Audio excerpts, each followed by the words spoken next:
지금 이더리움에서 이상한 일이 일어나고 있습니다. 이더리움을 장기 보유하고 있는 투자자들의 물량이 사상 최저치인 41%까지 떨어진 건데요. 불과 10개월 만에 10%나 감소한 수치인 거죠. 즉, 약 1100만 개의 이더리움 장기 투자자들에 의해 매도되었다는 뜻입니다. 지난 5년 동안 이렇게 공격적인 차익 실현 움직임을 보인 적은 단 한 번, 2021년에 있었습니다.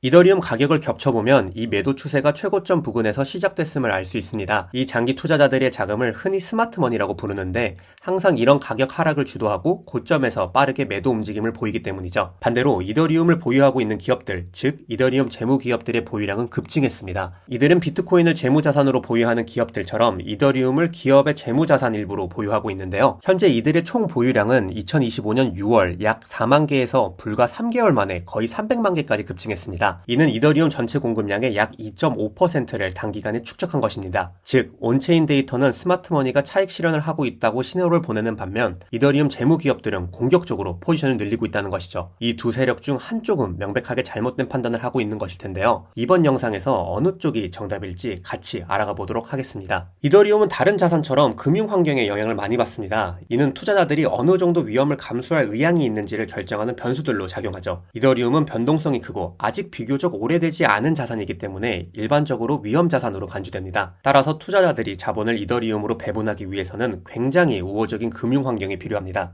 저희는 이더리움 관련해서 세 가지 핵심 경제적 조건을 분석하고 모두 긍정적 신호일 때만 상승 관점을 유지하고 있습니다. 첫째는 미국 달러입니다. 달러의 약세는 이더리움 같은 위험 자산에 구조적으로 상승 압력을 줍니다. 이더리움은 대부분 글로벌 거래소에서 달러로 가격이 매겨지기 때문이죠. 달러가 하락하면 이더리움은 전 세계 다른 나라 투자자들에게 더 싸게 보이게 되고 이는 수요 증가로 이어지게 됩니다. 반대로 달러가 강세를 보이면 전 세계에서 이더리움으로 유입되는 자금은 줄어들게 되는 거죠. 과거를 돌이켜보면 이더리움의 두 번 상승장이 모두 달러 약세와 동시에 나타났습니다. 그리고 올해 우리는 1970년대 이후 가장 가파른 달러 인덱스 하락을 마주하고 있습니다. 그리고 최근 영상에서 강조했듯이 앞으로도 달러가 더 하락할 여지가 많다고 저희는 보고 있는데요. 왜냐하면 금리 인하가 다가오고 있고 미국 재정 적자 지출이 계속 증가하고 있기 때문이죠. 따라서 첫 번째 조건은 초록불입니다. 이제 두 번째 조건을 확인해 보도록 하겠습니다. 바로 석유 가격인데요. 올해 들어 석유 가격은 크게 조정이 있었고 여전히 낮은 수준을 유지하고 있습니다. 낮은 유가는 낮은 인플레이션을 의미하며 이는 소비 지출을 안정적으로 유지하고 광범위한 경제적 회복력에 기반이 됩니다. 같은 현상이 몇 년 전에도 나타났었는데요. 2021년에는 석유 가격이 급등하면서 인플레이션이 치솟았습니다. 그 시기는 영상 앞부분에서 언급했던 장기 투자자들의 대규모 차익 실현과도 겹쳤고 이더리움의 80% 대폭락 직전이었습니다.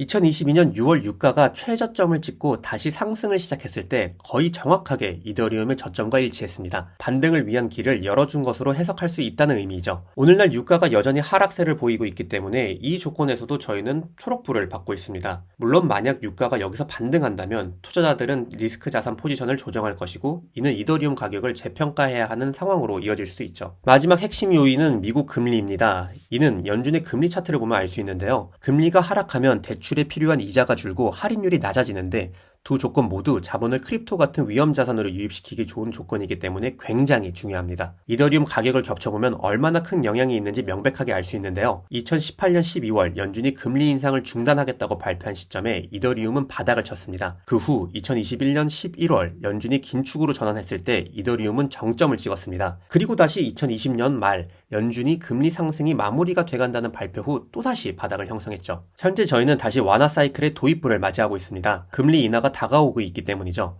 시장에서는 현재 9월에 최소 25bp 금리 인하가 94% 확률로 50bp 인하는 6% 확률로 반영되고 있습니다. 사실 시장은 연말까지 총 325bp 금리 인하가 약 70% 확률로 반영되고 있는데요. 역사적으로 이 확률은 매우 신뢰도가 높았습니다. 2006년 이후 연준의 금리 결정 결과는 157번의 회의 중 155번이나 이 데이터와 일치했기 때문이죠. 20년 동안 거의 99%의 정확도였던 셈인 거죠. 물론 새로운 거시경제 데이터가 나올 때마다 확률은 변할 수도 있습니다. 하지만 현재로서는 단기금리가 2025년 말까지 계속 낮아질 확률이 매우 높은 것이죠. 즉 현재 저희가 중요하게 보고 있는 조건, 달러 약세, 낮은 유가, 그리고 금리 인하라는 세 가지 요소가 모두 초록불을 가리키고 있는데요. 이런 조건은 시장 안에서 유동성이 자유롭게 흐르고 인플레이션 압력이 완화되고 돈을 빌리는 것이 더 쉬워지는 상황을 야기하게 될 것입니다. 현재 세 가지 거시 조건들이 모두 같은 방향을 가리키고 있기 때문에 투자자들이 다시 위험 자산으로 들어오고 있습니다. 즉 비트코인과 이더리움 같은 자산에 엄청난 호재로 작용할 것이라고 보고 있죠. 이를 더 명확히 보여준 차트가 하나 더 있습니다.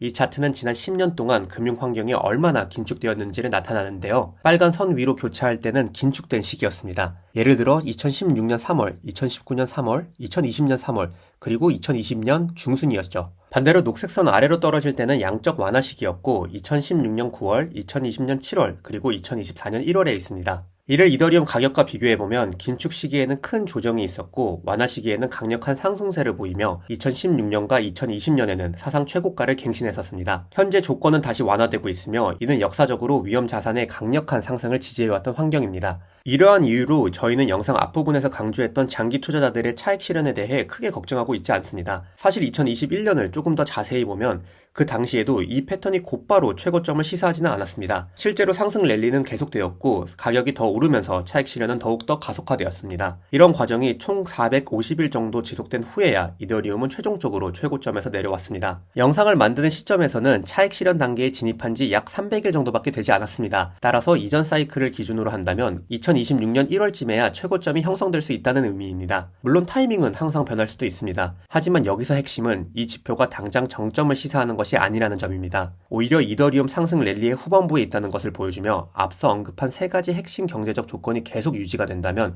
추가 상승 가능성이 있다는 점입니다. 영상이 마음에 드셨다면 구독과 좋아요, 알림 설정 꼭 부탁드립니다. 앞으로 시장 움직임에 대한 전문적인 분석을 빠르게 받아보실 수 있을 거예요. 지금까지 알파크립토 연구소였습니다. 감사합니다.